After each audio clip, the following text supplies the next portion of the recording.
하나님 말씀은 창세기 14장 17절부터 24절 말씀까지입니다. 22절, 23절을 합독하고 창세기 14장 17절부터 24절 말씀까지 보도록 하겠습니다. 우리 22절, 23절 두 절을 합독하겠습니다.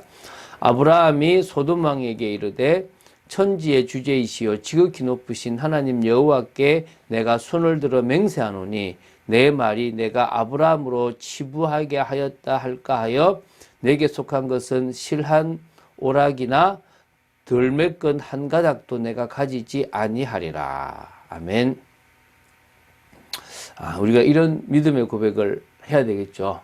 얼마나 중요한 고백입니까? 우리는 저 사람 때문에 내가 좀 물질 생길까 싶어서 막 좋아하는데, 아브라함은 아예 나는 당신 때문에 부자 됐다 소리 듣기 싫다. 나는 당신의 그 실한 오락이나 들매끈 한 가닥도 나는 가지지 않겠다. 나는 하나님이 나를 부자로 만들었지. 너희들 때문에 부자 된 거 없다. 이번 전쟁 때문에 부자 된 거 없다라고 고백하는 고백입니다. 우리가 이런 고백해야 되지 않겠습니까? 그렇죠? 자, 오늘 보게 될 창세기 14장 17절부터 24절을 보면요. 그돌라 오멜을 중심으로 하는 가나안 북부 동맹군을 쳐부순 후 롯을 비롯해서 포로된 자들을 구출하고 빼앗긴 재물을 되찾아서 개선 장군처럼 다 개선하는 아브라함을 소돔 왕이 맞아들이고요. 살렘 왕 멜기세덱이 영접하는 그런 내용입니다. 참 이게 어찌 보면은 하나님께 영광을 돌리는 서론 인생이 지금 자꾸 성공하는 거죠. 우리는 그거를 본론으로 하려고 하니까 하나님이 아니라 내가 뭔가 드러나고 편한 거를 본론으로 하려고 하니까 자꾸 안 되는 겁니다. 서론 인생에서부터 실패를 하는 거죠. 우리가 최선을 다하고 우리가 모든 일에 정말 중심을 다하는 이유가 하나님의 영광을 드러내는 일을 위해서 그 속에서 인정받기 위해서 우리가 서론 인생을 살아가거든요. 이제 아브라함이 가나안의 새로운 어떤 패권자로서 이렇게 부상했다라고 보시면 됩니다. 아마 가나안 땅의 7족속이 아브라함을 이제 눈여겨보는 그런 상황이 되어졌습니다. 이게 이제 하나님의 약속을 성취하는 것처럼 보이지만 아브라함에게는 불안할 수 있습니다. 그래서 내일 보게 될 말씀에는 하나님께서 내가 너의 방패다. 요새 이 방패다라는 표현도 쓰시는데 불안하지도 않았겠나 싶습니다. 왜냐하면 갑자기 이렇게 이렇게 가나안에 있는 그런 왕들을 죽여버렸으니까, 그러니까 그걸 패하게 만들었으니까 그럴 수 있겠죠. 자, 아브라함이 이제 개선 장군처럼 돌아와서 소돔 왕에게 믿음을 고백하는 중요한 내용입니다. 그리고 그 전에 멜기세덱이라는 사람과의 관계에서 있었던 중요한 일들이 있습니다. 그걸 통해서 우리가 그리스도를 예표하는 부분과 우리가 해야 될 믿음의 고백에 대한 부분들을 봐야 될 줄로 믿습니다. 자, 우리 14절부터 한번 보겠는데요. 자, 14절에 보면 아브라함이 지금 다 처부수고 보면 샤웨의 골짜기 곧 왕의 골짜기로 나왔고 그때 이제 소돔 왕이 이제 영접을 했다라고 이렇게 얘기합니다. 샤웨 골짜기가 정확하게 어딘지는 모릅니다. 이게 보면은 살렘 왕 멜기세덱이 살렘은 예루살렘이지 않나라고 보기도 하는데 그것도 잘 모릅니다, 사실은. 왜냐하면 이 멜기세덱을 예수 그리스도의 예표로 보기 때문에 그렇게 또 보지도 않거든요. 어쨌든 그러니까 그 불 등장을 봤을 때 좀 어쨌든 흰놈 골짜기 가까운 어디로 보지 않나라고 지금 그렇게 추측은 할 수가 있습니다. 그러나 정확하게 어딘지는 잘 모르겠고요. 어쨌든 당시 소돔 왕은 지금까지는 이방인 아브라함을 그냥 별것 아닌 존재로 그냥 무시해왔다고 보시면 됩니다. 죄송합니다. 그런데 성전을 하고 이제 이렇게 오게 되니까 다시 평가하게 되었고요. 이제는 어떤 부분에서는 자기 편의 일원으로 좀 받아들여야 되지 않겠다라는 생각까지 하면서 극진하게 이렇게 영접했던 것으로 보입니다. 이 정도로 그돌라 오멜과 그와 함께 있던 사람들을 처부수고 돌아왔다는 것은 큰 역할이었다고 보시면 됩니다. 자, 이제 18절부터 20절까지를 보겠습니다. 이제 중요한 인물이 나옵니다. 그게 바로 살렘 왕 멜기세덱이라고 하는 것입니다. 자, 멜기세덱은 이방인이며 아론과는 전혀 상관이 없는, 관계없는 인물입니다. 뭐 정확하게 누군지는 사실 모릅니다. 그럼에도 불구하고 멜기세덱은 당시 사람들을 대표해서 하나님께 제사를 드렸던 그런 자인 것만은 분명합니다. 이러한 멜기세덱은 왕이며 동시에 제사장으로서 장차 오시게 될 만왕의 왕이시며 또 뭡니까? 완전한 제사장이신 그리스도를 예표합니다. 그래서 의의 왕이라는 이 멜기세덱의 뜻, 그리고 평화의 왕이라는 샬렘 왕, 이 두 가지 이름이 이제 이 멜기세덱이라는 것이 붙었는데요. 이상적인 신정 정치의 통치자로서의 그리스도를 예표하고 있다라고 보시면 됩니다. 그래서 히브리서의 이 멜기세덱에 대한 설명을 하면서 이 예수 그리스도가 멜기세덱의 반차를 따랐다라고 이야기를 하고 있습니다. 그래서 아론의 계통이 아니고 시작과 끝이 없는 제사장으로서의 멜기세덱은 영원한 중보자 되시는 그리스도를 예표한다라고 나온다는 것입니다. 이처럼 성경은 제사장인 멜기세덱을 등장시키고 있지 않습니까? 그런데 그 등장시키는 그게요, 2000년 이후에야 이루어질 그런 이 땅에 오시게 될 그리스도의 모형이 좀 되게 하였다는 부분에서는 하나님의 어떤 의도를 가지고 있다라고 보시면 됩니다.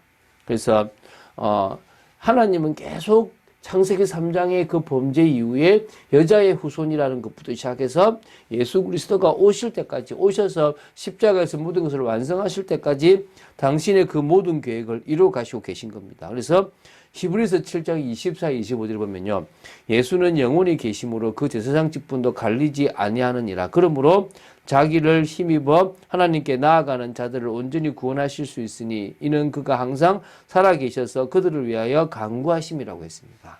그래서 이 정도로 이 예수 그리스도가 중요한 인물이고 그것을 예표하는 멜기세덱 또한 우리가 눈여겨봐야 될 인물이라는 것입니다.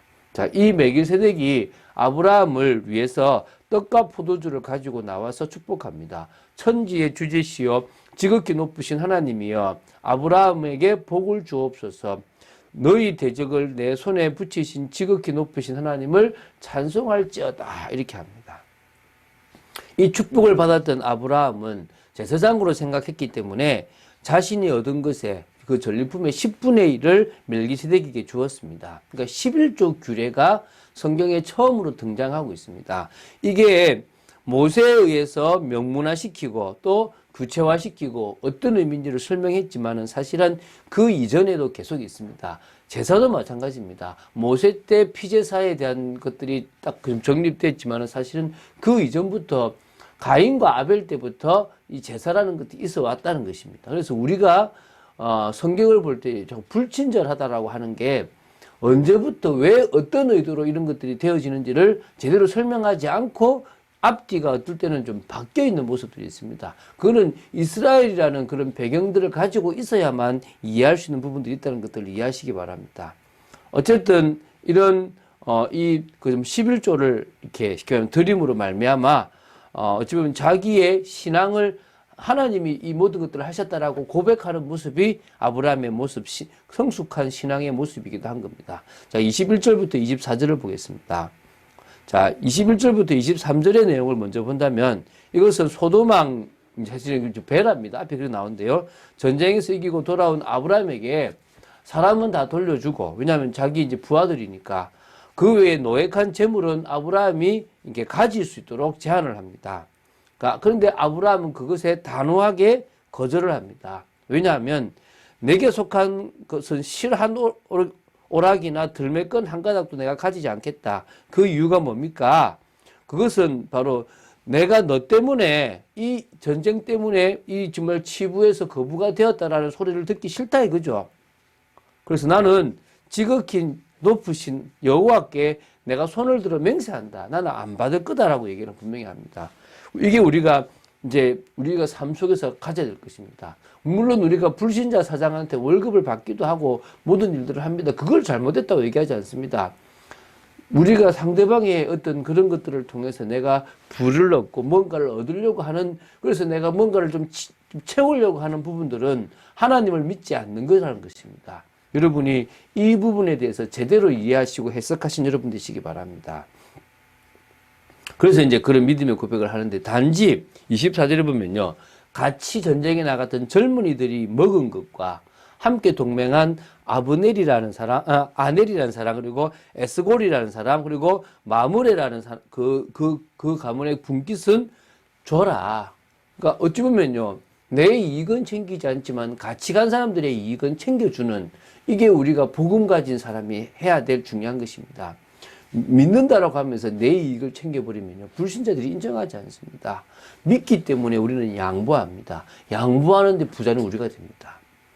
양보하는데 다 내려놓았는데요, 하나님이 우리를 부하게 하십니다. 그렇지만 우리 주위에 다른 사람들은 나와 같은 신앙의 모습이 아니니까 그들의 몫은 챙겨줄 수 있는 그런 우리의 모습. 그래서 어떻게 보면요, 정말 하나님이 보내신 그런 사람에 대해서는 섬길 수 있고 세상 사람들에게서는 당당할 수 있는 그런 모습들을 가질 수 있어야 될 줄로 믿습니다. 그러기 위해서는 우리는요, 본론 인생을 들어가야 되는 것입니다. 말씀에서 방향을 찾아 하나님이 원하시는 제자를 세워나가고 말씀의 성취를 보는 그런 복된 삶을 살아가야 될 줄로 믿습니다. 그런 귀한 삶을 살아간 여러분 되시기를 주 예수 그리스도 이름으로 축원드립니다. 주는 그리스도시요 살아계신 하나님의 아들이심을 고백합니다. 오늘도 귀한 말씀을 함께 나눌 수 있게 하심을 감사합니다. 창세기 이제 14장까지 봤습니다. 아버지 하나님, 멜기세덱이라는 중요한 인물을 통하여 우리가 그리스도에 대한 예표를 또 보게 하심 감사하고, 또 더 나아가서 정말 실 한 오락이나 들매끈 한 가닥까지도 가지지 않고 그걸 통해서 내가 부자 되었다는 소리를 듣고 싶지 않고 하나님이 나를 부하였다라고 고백하는 그런 아브라함 같은 고백을 하는 저희들 되도록 지켜주시옵소서. 늘 믿음으로 나아가는 복된 삶 되도록 지켜주시옵소서. 주 예수 그리스도 이름으로 기도드립니다. 아멘.